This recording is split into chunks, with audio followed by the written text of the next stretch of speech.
Well, good morning. Welcome to our weekly Ag Market Network market update. This program is brought to you by FiberMax and Stoneville Seed. They've been our sponsor for quite a while and make this program possible for you. Normally we would be talking about export sales because of the government shutdown. We're not seeing that, so we just thought we would talk about the market and update you on some market factors. And looking at the market this morning, we've got quite a few things happening, most specifically to cotton. And we'll look at that. When I was writing what I was going to say here just about 15 minutes ago, the market was different than it is right now. The comments I was going to make had to do with the cotton market. If it could get in March cotton above 74, we might see some buy stops. If we can close it above 74, it could lead to a rally toward 75, 76, just off technical buying. That's people that were short the market, some people that were perhaps speculators, some of the funds, and that short covering or coming out of their short positions or buying back the market could cause the market to move up. We saw that on the way down over the recent months as people that were long the market, when we went down through certain technical levels, created somewhat of a panic and people started coming out of longs, so they were selling the market and the market would break down. Well, the reverse can be true. Well, when I wrote that, we were trading at 73.85 in the March cotton, and my thought was, well, maybe we can get through it. Well, in this short time of the last 15 minutes, we did get through it. And let's see what happened. The March cotton ran through 74, rallied all the way up to 74.40, and is right now at 74.22. That's up 95 on the day. Now, there's no news, but there doesn't have to be news. There was news on the way down over many times in recent months. So this doesn't really mean we have to have the news to explain it, although there'll be news writers that will come up with some reasons. It's more technical than anything else, but the day's not over. We need to hold above 74. Then there will, later in the day, you'll probably see another wave of buying come into this market and move us even higher. Let me just mention this. We've talked about it before. What lies ahead of us? Well, we've got first to see the government be reopened.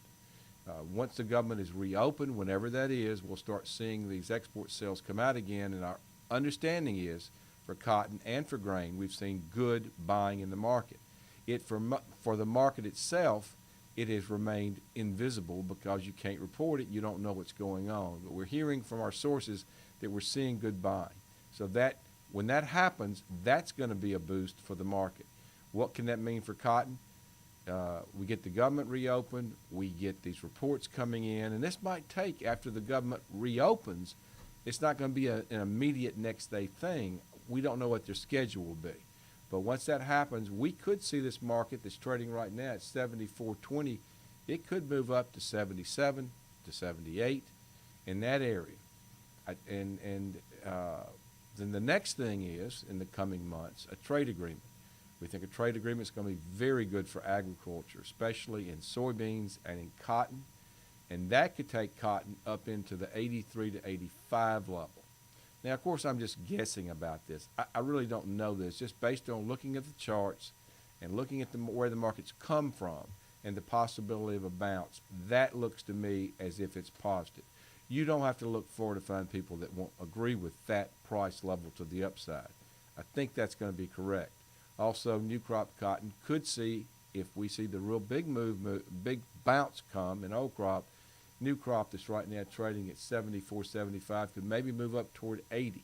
What does this mean for farmers? Well, on any of these rallies it's possible, certainly up into the higher 70s. Farmer probably, because he's going to have to sell his cotton anyway to pay back his loans, probably needs to take advantage of that to get out.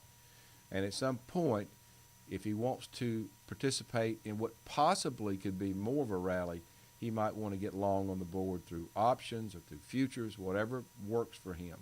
So there are things that need to be thought about and done here for farmers. This is an important time for you.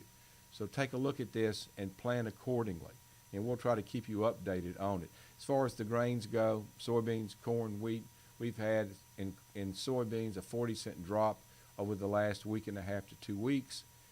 We think we're at a point now to see this market turn back up.